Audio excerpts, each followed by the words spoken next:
Hey, so it's today again. Welcome back to today. I'm sure it's today wherever you're at.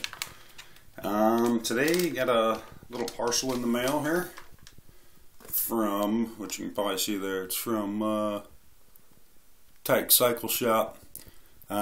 Basically it's nothing real big. It's a set of grips, another part for the bike, the $100 Honda that we're working on.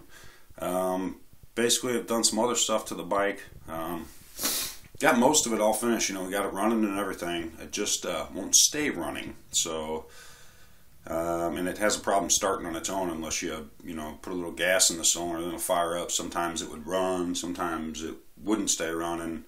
Anyway, let's go. I'll show you real quick what we've done to it so far.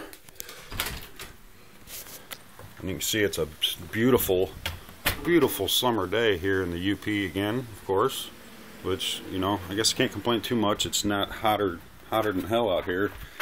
In St. Louis right about now, you'd be sweating just walking from the house to your car, and I'd already be sweating like at 9 o'clock in the morning, and I don't like that.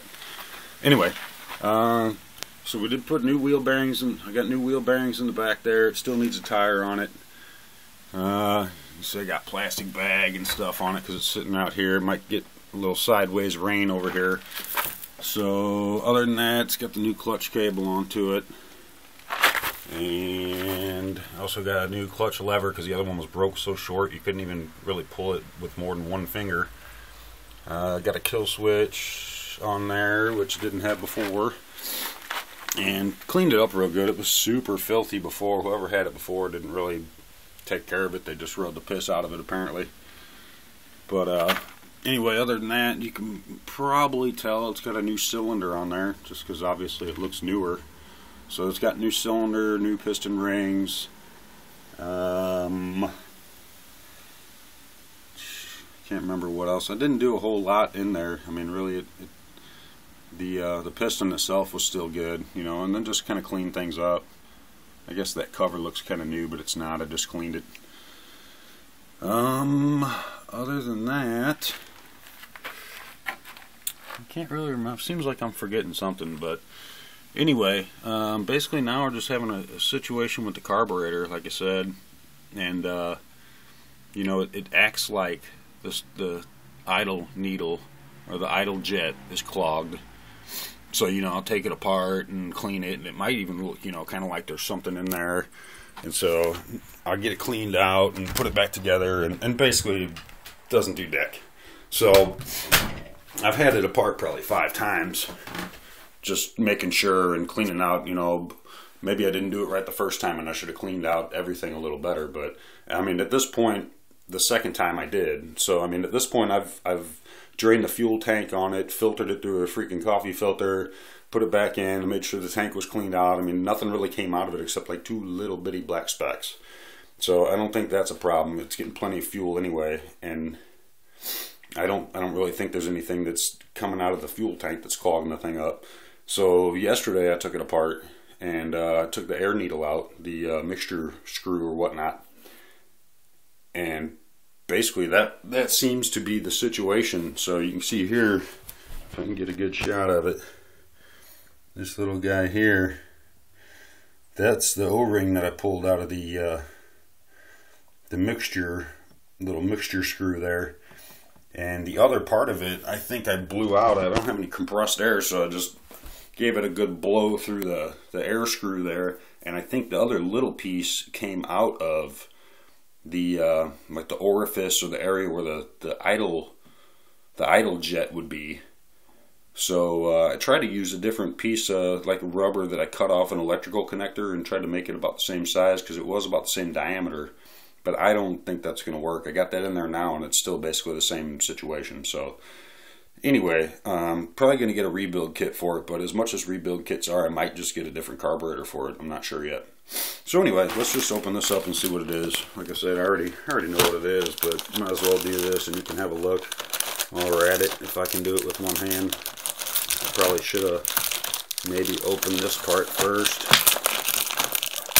Or maybe cut it or something. Would have made it. This packaging is tough on these. Alright, well, that'll do it. maybe.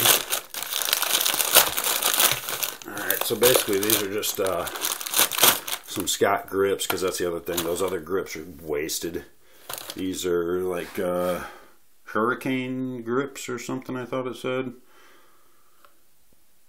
Oh, that light's probably making that pretty screwed. And anyway, there's a little bit of yellow on the bike, so I figured the yellow ones wouldn't look too bad. The yellow ones are on sale.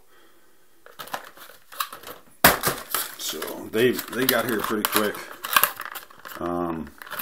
They came a little earlier. Oh, the other thing that I didn't mention, I knew I was forgetting something. The other thing was once I got the cylinder and the piston rings in there and everything, I did get it to start like once or twice, and then it kept jumping time. It was jumping time, which it was doing before as well. And basically I just got a new timing chain for it. Was the last thing I got. I just got that 2 days ago, or yesterday. I think it was 2 days ago. So I put that on, and I haven't had any problems with it since. I mean, basically before, since it wasn't starting, I was kicking it a lot to get it to kickstart, you know. And eventually, after kicking it for a little bit, it would end up jumping time. And you could feel the piston just coming against the valve. I mean, I never had a situation where it was running and it stopped all of a sudden or anything like that. I mean, basically I was taking it, you know, I was paying attention, and I could tell when it had happened just by the way it sounds and whatnot. So anyway, I put the timing chain on there, and now it's been no problem. It hasn't jumped time at all. It starts, and when it runs good. It's just the carburetor thing is just, the carburetor's just dicked. So anyway, I'm gonna get that figured out, and if I end up getting a new one or whatever, I'll let you know. I just want to give you a little update on how things are going with the Honda. At this point, I think, including the bike, I think I'm at about $370 or so with all the parts I got into it and stuff. Basically, all I really need to do is get the carburetor situation figured out and put a tire on the back of it. And I do want to get the number plate thing for the front eventually to kind of finish. It looks kind of bare up in the front without that thing, or like it's missing something, which it is. So anyway, so until next time, I'll see you then.